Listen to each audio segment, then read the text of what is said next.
to see you. I'll pick your mics. One. Oh, I'm just a loud human being. That's what I've been told. I've always told Kirk every time that he introduces me as his favorite son-in-law, I tell him, I said, I better be your only son-in-law. There you go. There you go. I told him, I better be your only son-in-law.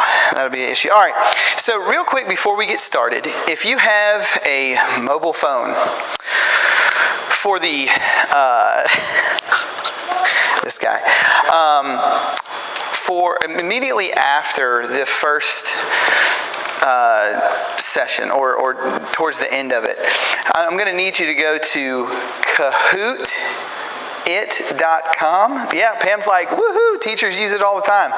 And what I'm going to do is we're going to have a little survey about our encounter, because I think that will benefit you, it'll benefit me, because we just got to experience it and then take it from there. So, and it'll be up on a slide to go there. We're just going to play a game. It'll be fun. Before we get started, just a couple of things about what we're about to do. In a moment here, I'm going to turn around. Anybody here ever seen, like, who remembers the old Hulk show? Old Hulk show. Okay, what happened to Mr. Banner? He used to get angry, and then what? He'd change into his alter ego, the Hulk, right?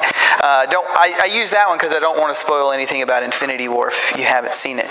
So here in a little bit, I'm going to turn around and I'm going to become my alter ego, Mr. Aaron the Atheist, and we're going to have a little bit of a dialogue. We're going to have a conversation, me and you guys. Now, the only real stipulation that I have is that if somebody walks in late, tell them what we're doing.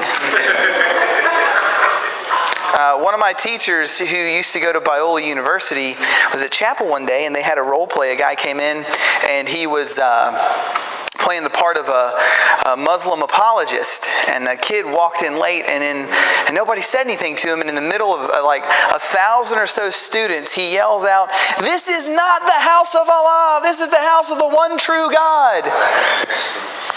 Awkward silence. And for the rest of the time that he was at school, every time my teacher saw that guy, he was like, there goes that guy, right? So we don't want any of that. Furthermore, because we're recording, I don't want it to get back to Gastonia that someone made the mistake and thought that the preacher from Gastonia automatically became an atheist all of a sudden. So make sure if someone comes in late, as you see them walking in, pull them aside, tell them what we are doing, okay? Fair enough? You guys ready for this? I have to be, this is my guilty pleasure. This is probably, when we do this stuff, this is my favorite part, because I get to mess with people. All right? So let me go ahead and stretch here. That's me transforming, right? All right. It is good to see everybody here this morning. My name is Aaron, and I have to admit I'm a little bit nervous because, as you can probably imagine, I don't speak often or at all at churches. Just to give you a little bit of background about who I am, where I'm from, I am originally from a small town called Farmville, Virginia, and like a lot of you, and like a lot of your kids, and like a lot of your grandkids, I grew up going to church and really enjoyed it. Had a great time with people. Loved going on mission trips. Loved being there with the fellowship and the community. How you doing, ladies? Fellowship and community. And at about 16 years old, I decided to obey the gospel. I put on Christ in baptism, and from that point forward, that's when Christianity really had, a hold on me. I was the person that was walking up and down my school. I was the one, trying to evangelize everybody. Like, people got tired of me because every time that we had a conversation, it always led to Jesus. And, when I graduated high school at 18, I wanted to go off. I wanted to go to school. Then I wanted to go to seminary. And then I wanted to teach at a preacher training school, because I understood that the gospel is the most important thing that anybody can ever experience, and a relationship with God is the greatest thing anybody can ever have. And then something crazy happened. My first semester at the University of North Carolina. You've heard of it? Okay. I took a class with a guy by the name of Bart Ehrman. And we went through some of his texts, God's problem. We went through misquoting Jesus, how Jesus became God, or how God became Jesus. And he was showing me all of these things that were wrong with the Bible. And I started to examine the Bible, for the first time outside of the scope of the Christian culture, outside of the walls of the church. And I realized a couple of things. That one, there's some serious issues, not just with the New Testament, but also with the Old Testament. Not just manuscript issues, but some serious moral issues with God. And then you look at the way in which you compare the religion of Christianity to all the other major religions, and there's really the same themes that run through Christianity, run through Islam, run through Judaism, run through a bunch of other religions. And then when you look at the resurrection, it amazed me how similar the story of this dying and rising God was to so many other Near East or ancient religions in the first century. And so it was apparent to me that by the time I got through that first semester that not only was there something really wrong with the Bible, not only was, the resurrection story very similar to ancient Near East religions, but really Christianity wasn't that much different. And then through the course of my college years, I obviously took some biology classes, some science classes, and I realized that I had to give up my faith. Because, I'm somebody, hopefully like you, that wants to know truth, and if it's not true, I certainly don't want to follow it. And so I gave it up, and then from that point forward, it was a gut-wrenching experience to have to go back home to my home congregation, people I loved, people that I grew up with, and tell them that I was no longer a Christian. And as you can probably imagine, some of them ostracized me. Some of them said that they love me, but now I just continue to go from place to place and tell my story, do some YouTube things like that. And so that's kind of my story. I could go into more details about my journey, but I'd like to go ahead. I think it would be better served if we just have a dialogue back and forth between you guys. And I'm not saying that I'm going to have an answer for everything that you ask, but I will do my best. But I want to ask this question before we get started. Well, two questions. One, do you care about truth? And two, if Christianity's not true, would you give it up? Those are the two questions I want to pose to you as we dialogue. All right, who'd like to ask a question? Anybody? Don't be bashful, it's okay. Atheists don't bite, I promise you we don't. Nobody has a question. Yes, ma'am. So what's your name? Your mother-in-law. I don't know who that is. Oh, Aaron's not married. Aaron's not married. So what is your name, though? What is your name? Pam. Pam? Are you married, Pam? Yes. Whoever married you married up. Just letting you know. Yes, ma'am. What do you put your hope in? What do I put my hope in? Well, what's the nature? Why would I need to put my hope in anything? I think the human experience is enough hope.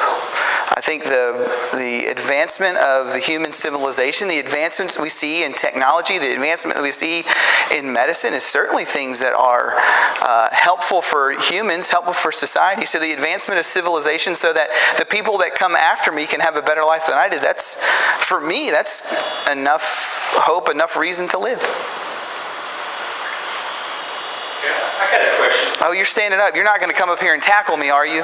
No, I'm not. Okay. But you said you were influenced by this man in school, and he opened your eyes, and you started looking at it. I assume that you're aware that Christianity has 2,000 years plus with Judaism on the end of it, more. And by many, many people, many apologists through the centuries, many of the issues that he brought up. Have you looked at historical Christian teachings and plus people that will easily combat what he is saying?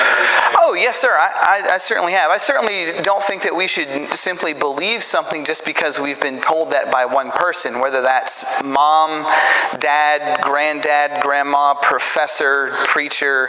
I certainly am sorry if that's what was conveyed, but he started me on that journey. And so even before I went to school, as I was in high school from about 16 to 18 before I got to school, I mean, I listened to guys like William Lane Craig. I read a little bit of C.S. Lewis, looked at some of St. Augustine's stuff as well. And so I look at that, and then I look at things about like what Stephen Hawkins talked about, Sean Carroll. I looked at Peter Atkins, also Richard Dawkins, Daniel Dennett, Sam Harris, those guys as well. And I just find the arguments are more convincing on the secular skeptical side than they are on the Christian side. Thank you for the question. Yes, ma'am. You don't believe what do you believe about creation? All the mountains, all the wonderful glory stuff, and also the human body. How do you figure that the human body could work the way it works? Yeah, so I don't have a problem, and I think this is the big distinction between the secular community and the religious community. See, the religious community has to have an answer for everything. And so when they don't know, they simply say, well, it must have been God. Whereas I'm perfectly okay saying, with regards to the creation of the universe, it's open-ended. We're not sure. With regards to certain aspects of evolutionary theory, not sure, working on it. But that doesn't give me the license to simply, because I don't know, punt to a God. Remember back in the day when when you had guys like Zeus and Thor and Odin, all those guys were being worshipped, and you heard thunder. They would hear thunder in the clouds, and what would they say? They'd say the gods are angry, right? And then it would rain, and they say the gods are crying, but gods don't cry, goddesses do. Right. I'm just kidding. That's a joke. It's okay. And so, but notice what's happened. Because we know more about water cycles, and because we know more about the way in which the world works, that gap, which was attributed to Thor, which was attributed to Odin, which was attributed to Zeus, has now closed. And so as science advances, that gap, that God of the gaps that we talk about, closes. So just because we may not know yet doesn't necessarily mean we get to punt to God. So that's my answer. I'm perfectly okay with not knowing or simply presupposing that there has to be some divine creation. Nobody else. Do you think there are things that we can never know and that it's impossible for us to ever comprehend or understand? Sure, I think there's things currently that we may not necessarily comprehend, but are perfectly rational to know or assume. Sure. So science is your God? No, I think there are other avenues of truth outside of just pure scientific method. Okay.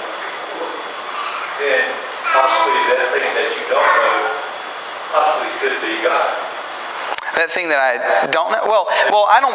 It's not that I don't. It's not that I don't necessarily know. I mean, sure. If I put my confidence level that there is no God, I would say it's probably 98 to 99%. I'm certainly open to the evidence. I don't think the evidence is convincing, right? So certainly that thing that I don't know or don't possibly know could be God. But I mean, if God is all powerful, why wouldn't he just reveal it to me? Like he's got the power, right? Like God could, if he wanted to, wasn't it Jesus that said something to some Pharisees that said God could make sons of Abraham out of these rocks? Right? Wasn't it God that called down fire with Elijah? Wasn't it God that did something with an axe or something like that, an axe head, made it float. So, I mean, it's really interesting. Back when there was really like no scientific advancement, all these miracles happened, and now as science advances, we don't see that kind of stuff anymore. I just find that interesting. I'm glad that you went there, because now you have to answer the question about the conversation between Job and God that told Job all sorts of things about how this world works before man's science understood it. Well, So how would that be predicted by just another man writing the story? Well, number one, is there any historical evidence that a person named Job ever lived? So why wouldn't it be someone that went back into the Bible years later and redacted that manuscript or that story? So I'm not going to buy that God spoke to Job if you can't give me any historical evidence that Job was a person. And you can't use the Bible, because if you say, well, Job's a historical person and Job's in the Bible, and you use the Bible, that's a circular argument. Yes, ma'am. How do you explain when someone is very, very ill and is going through a very difficult situation, such as cancer, and you have a big group of people that are praying for that person, and praying, and they are healed, and then you have another person across the hall that doesn't have that same group of people praying for them in the same manner as that one, and they don't get healed? And do you think that is that not telling you that there is higher power? Well, no, because I've had my own atheist friends who have had cancer and gone to the hospital, and that communal association that we have is just as powerful and just as strong and just as relevant in their life. I mean, are we going to say that just because somebody has cancer but is not a believer, that the reason that they died was because they weren't a believer? Are we willing to say that? Okay, well, what about the people who are Christians? I mean, I could turn that right back around. Well, what about the people who are Christians who have cancer, who, and I don't know everybody's story, some of you might have lived this, who they pray and they pray and they pray, and they don't get healed? Is that a faith issue? Is that something is it because of whatever? I don't necessarily know that that's a solid reason to believe in God. I mean, it seems to me that people that are healed and people that aren't healed are like what we would see if God didn't exist. So.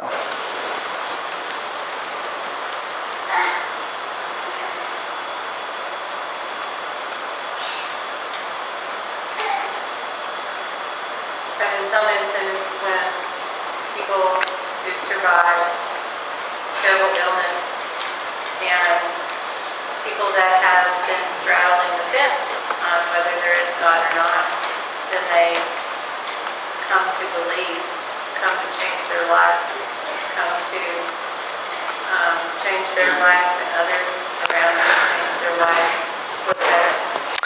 But isn't the opposite also true? I'm sorry, what's your name? Annette. Well, isn't the opposite also true, Annette? Isn't it also the case that people are in the church and an illness strikes and they don't recover and they lose their faith as well? I mean, it seems to me that if God wanted all people to come to a knowledge of the truth, there would be these instances where he has the opportunity to show himself to these people. I mean, I know a guy who's a friend of mine whose sister has a severe illness and prays for a miracle. And it's no different than somebody like having to grow an arm back because of this disease. And isn't it interesting that when we talk about things like healing and we talk about things like this, that, and the other, do you guys believe that the televangelists heal? Well, why not? Why not? I mean, he's asking for a miracle and you're asking for a miracle. I mean, it doesn't matter, whether they're on stage or not. I mean, it seems to me like you could run the exact opposite argument and come to the same conclusion. I mean, it seems to me there are just as many people who come to faith through illness as lose faith through illness. I mean, unless you know somebody that apparently is like the Apostle Paul, that somebody can fall out of a window after a sermon and then heal them. I mean, that would be convincing to me. I mean, that would get me to change in an instant. I mean, that's undeniable proof that took place. So.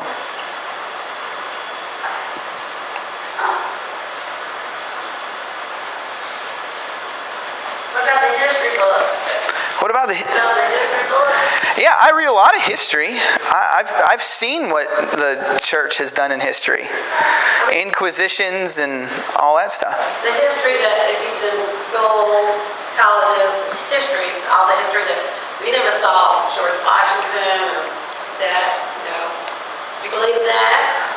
Sure. Well, I don't know what that has to do with the Bible. I mean, the Bible is history too. And we didn't see, you weren't there to see that, but if you can believe the history books, why can't you believe the Bible? Well, for starters, I think when we're talking about history, there's a difference between asking somebody to believe. Extraordinary claims require extraordinary evidence. There's a big difference in the claim that George Washington crossed the Delaware than fire came down from heaven with Elijah, or that an axe head floated, or that Jesus Christ rose from the grave. So your claim, the evidence, has to be sufficient enough to meet the standard of the claim. If the claim is extraordinary, the evidence also must be extraordinary. I don't know that there's extraordinary evidence for people rising from the dead. That's just where I am. Yes, sir. What's your name? My name is Oldie. I have a question. Yes, sir. What evidence would you offer that would conclusively establish that Washington crossed the Delaware? Well, I think you have some very close sources, some reliable evidence that's been documented by multiple people that are. Well, Dave McCullough, I think that's his name, who wrote 1776 when he talked about the Revolutionary War, and he cites multiple sources that are in there that are close to the area. When did he write that? He wrote that probably late or early 2000s. Plus, we have documents written by Washington himself that shows that he existed. Tell me about those documents. What about them? I want to know how you can verify their validity. Well, in McCullough's book, what you do is you go there, he's got a citation, you move towards the citation, and then you find the original source that cited it. Now, if I can pose a question to you, that's how we establish Washington lives, because Washington himself wrote, and it's been verified throughout the course of history and scholars that have studied Washington. How many books did Jesus write? Indirectly, he wrote the whole Bible. Okay, that's an assertion. But that's... You're a Christian answer. I understand that, but I'm not a Christian, so why would I accept that answer? Don't jump my question. But I'm just asking. You're trying to dodge my question. Sir, I'm not dodging your question. George Washington ever crossed the Delaware. All you can do is refer to things that have occurred since that time, so the story continues, but there's no evidence. Well, because Mr. McCullough is a reliable historian. Prove it. He's won multiple awards regarding his documentation, sir. From whom? From the scholars in his field, and also from the general society of writing that he is a part of. Now, I mean, do you have any sources that would suggest that Washington lived or crossed the Delaware? Do you believe that? I didn't claim it. I'm just asking if you believe it. I sure believe it. Okay. Now, can you answer the question, did Jesus write any books? Do you have any historical evidence outside of a divine appeal to the supernatural that Jesus ever wrote anything?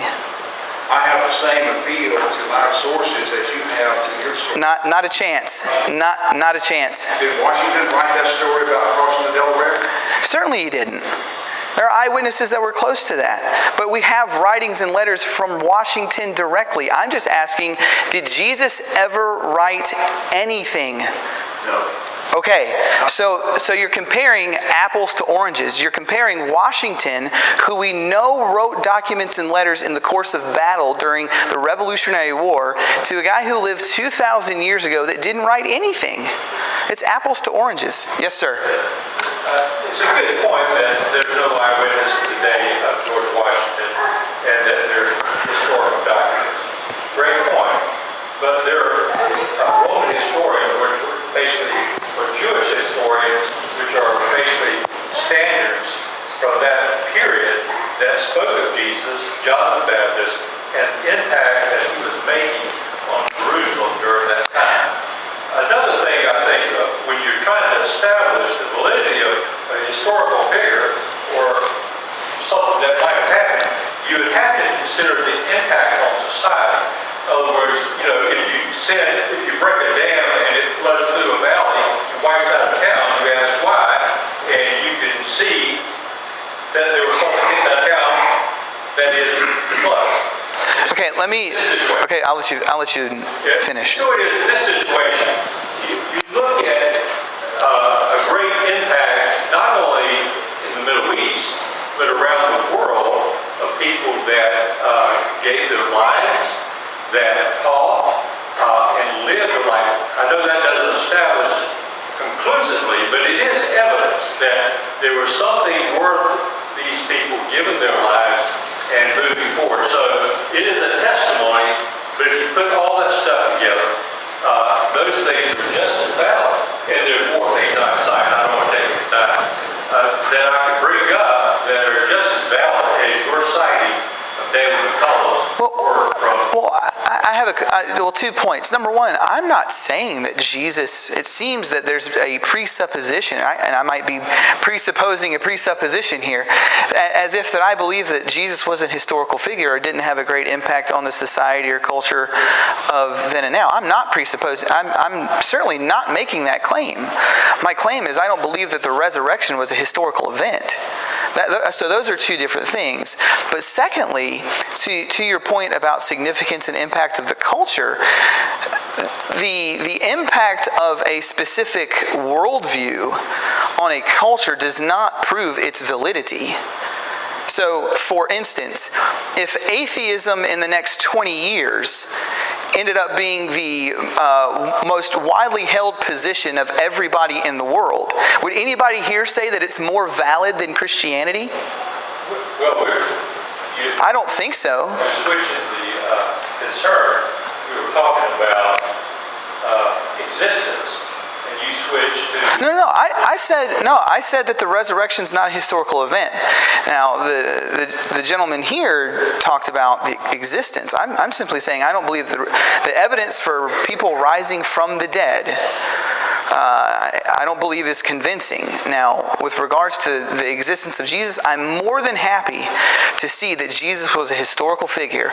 I'm more than happy to concede that he has had a substantial influence, not only on the Palestinian area, but also Western civilization. I don't have a problem with that. But the influence or the impact that a specific worldview has on a society does not prove its validity. Right now, Islam is the fastest growing religion in the world. Does that mean that Islam is steadily becoming a more valid worldview than Christianity or even atheism or naturalism? I don't think so. I don't think anybody here would see that. And if you would, I'd like to have an interview with you after this for the YouTube channel.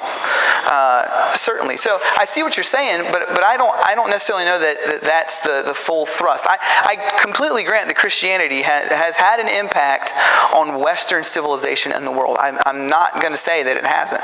Yes, sir. I'm interested in your methods for defending yourself. And I'll ask you another question. You just said a while ago that you have no problem accepting the fact that Jesus existed. Yeah. What would be your documentation? Okay, Pliny the Elder, Pliny the Younger, Tacitus, Josephus, who else? Suetonius, Mara bar Serapion. Those would be my extra biblical sources. They all point towards Jesus. Josephus documents that. Who was it? I forget who it was, but there was a leader in Jerusalem that put James, the brother of Jesus, to death. Josephus documents that. He is a Roman, he's a Jewish individual working for the Romans. So those are all extra biblical sources that I would cite that I think, see, I'm not a mythicist, I think cite that Jesus was a historical figure. You're familiar with Josephus' claim that Jesus was the Son of God. Now, that's something that I hear all the time. The problem with that is that there's an interpolation that has taken place with that text in which Christians who obtained the document at a later time frame went back and edited the document to shore up their own evidence for the existence of Jesus as God. Because when historians look at the text of what they're dealing with, they figure into who is the person, what's the person's background, who is he working for, what's going on in the time of the culture. So with Josephus, the likelihood that Josephus would write that Jesus was God is invalid on probably two reasons. One, he's a Jew, and there's no indication that Josephus was ever a Christian or ever thought about turning to Christianity. So for a Jew to call Jesus the Son of God would be the form of heresy. But also, he was working for the Romans, and as we know in the first century, in that time frame, to say that somebody else was God or that somebody else was king, he would have been relieved of his duty via a severance package.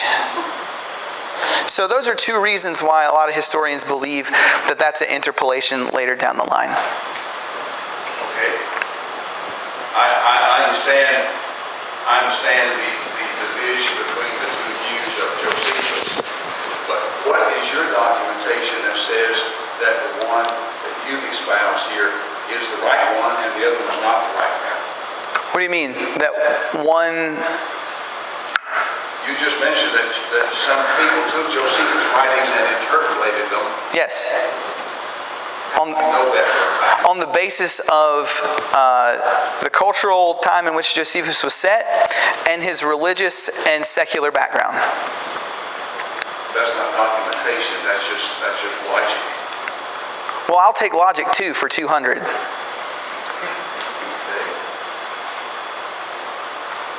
I mean that's... More question at the moment. Okay. They can come back later. Okay, no problem. Anybody else? Let's go back to the fact that we have ancient words verifying scientific facts that we now understand that were not commonly understood then. Now we also have geographic evidence that agree or prove that the history of the Bible is correct as they find more and more, whether it's the Exodus or whether it's Job or what have you. We may not have the specific evidence behind Job, but we do have a variety of evidence that corresponds with the historical accounts of the Word of God. A lot of, you can call it a history book, but the best proof of any book's validity is the fact that the evidence lines up to it. Do you believe that Islam contains history? That the Quran contains history? Sir?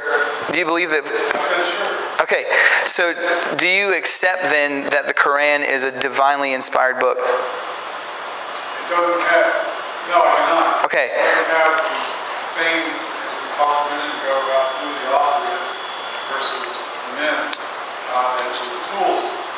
But the fact is that you have so many different authors, you have consistency in the complete story, the alignment of all focusing towards, well, just the prophecies alone towards Christ. Okay. How do you deny that they were written after? Because just like the Quran, at a later date, there are authors that go back in and redact stories to make them fit the prophecies that are there. And on secondly, I don't think that you can know who wrote the 4 Gospels. Who here believes that Mark wrote Mark? Who here believes that? Who here believes that? What I was referring to, I'm talking about the Old Testament. Okay, well, who here believes that Moses wrote the Pentateuch? By show of hands. All right, how do you know that? How do you know that? How do you know that Moses wrote the Pentateuch? How do you know that Job wrote Job? Oh, because the Bible says so? That and also Talmud, Mishnah, every historical document refers to the Jewish writings. So if Moses wrote the Pentateuch, why doesn't Moses, like any author, pick up any book today and it says who the author is, cites the sources? Moses doesn't do that. When you look at the Gospels, they don't do that. Understand historical